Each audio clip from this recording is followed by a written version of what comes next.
Welcome back to Capital Time. I'm Tim Boehm. Data and analytics is everywhere these days, taking center stage in everything from business to sports, and boy, politics, it is no different. Data plays a huge role in all kinds of decisions in the political world, and now the Republican National Committee is trying to help more people understand just how vital data is. For more on this, we welcome Justin Kemp, Deputy Chief Data Officer for the RNC in North Carolina right now. It's good to see you, Justin. Thanks for joining us.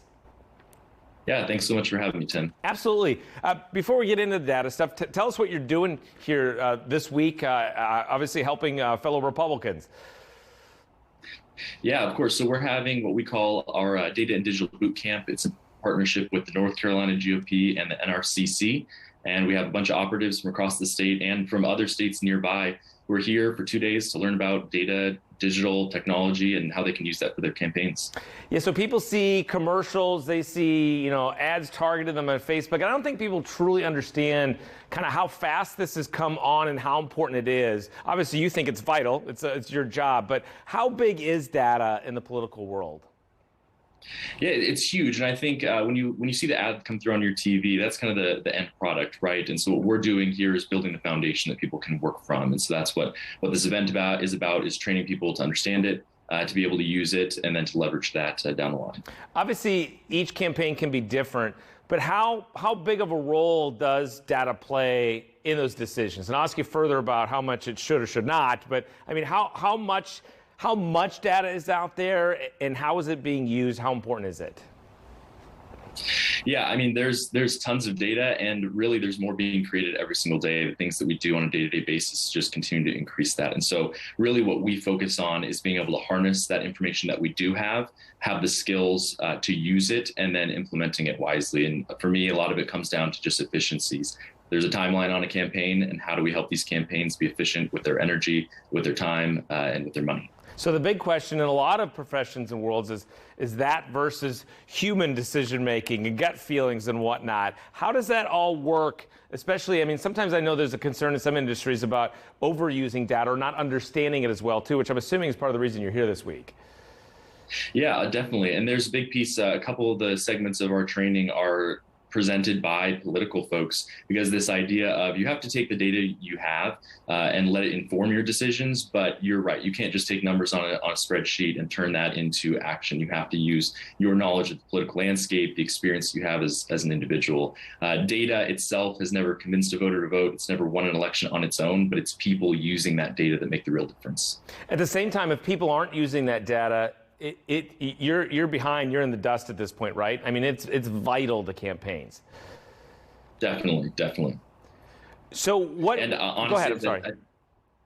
I was going to say, as I think about Democrats, they're the ones who are struggling and lagging behind. We have this huge competitive advantage of what we're doing today and what we've been doing for several cycles now. And I think that's where we can press into that advantage against Democrats this year in North Carolina. Which is interesting, too, because I think most people thought, particularly back to the Obama 2008 campaign, Democrats were ahead of Republicans, right? I mean, was that an acknowledgement and a true push to sort of reverse course, at least attempt to? Yeah, 100%. I think in order to grow stronger as a party, you have to kind of acknowledge where your shortcomings are. And so when we go back to what Obama was able to do as a campaign with that data operation, we took a look in the mirror and we said, we really need to invest in this sector. And since then, we've been doing that heavily. I think the biggest thing is when you look at structure of how data is set up. Democrats, Obama's team, it was built around his team and his candidacy. When he left, DNC had almost nothing. Hillary Clinton, after 2016, mentioned the DNC gave her almost nothing. Bernie Sanders' email list, does anyone have that other than him right now? I don't think so. But when we look at what the Republicans have been able to do under the leadership of Chairman McDaniel, we've been able to invest at a center point and then provide that information cycle after cycle to all campaigns up and down the ballot. And that's just provided this great structure. That's what I was going to ask, because most people will think, the presidential race here in a couple of years. Obviously, we have a huge U.S. Senate race here in North Carolina. But how far down does that data use go currently, and how important is it as low as perhaps, I don't mean they're low, but like a community, a county commission race, for example?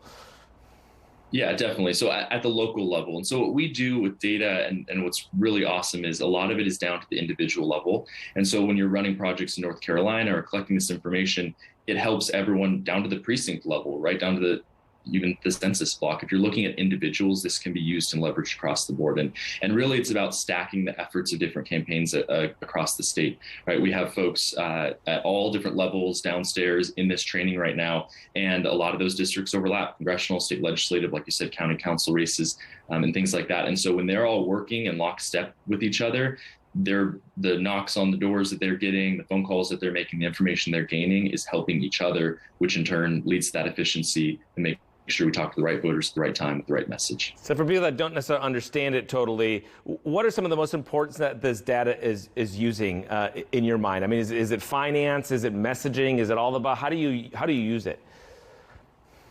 Yeah, it's really about strategy on the front end. So it's thinking through, who do I need to talk to? What does the electorate look like? Before you can go in and run a district, you need to understand, what is the makeup of the district. And I think with redistricting across the country this year, that's been a big piece of it. And so what we have over Democrats is we know what these districts look like. We know what voters care about. And by having that knowledge, then you can make informed decisions. Without it, you're just shooting in the dark. Yeah, I mean, it is fascinating. I've seen the rise of it. It's good to get an understanding of how it's being used on the ground, too. Justin, thank you so much. Hope you get some North Carolina barbecue. Good to see you. I love it. Thank you so much for having me. Absolutely.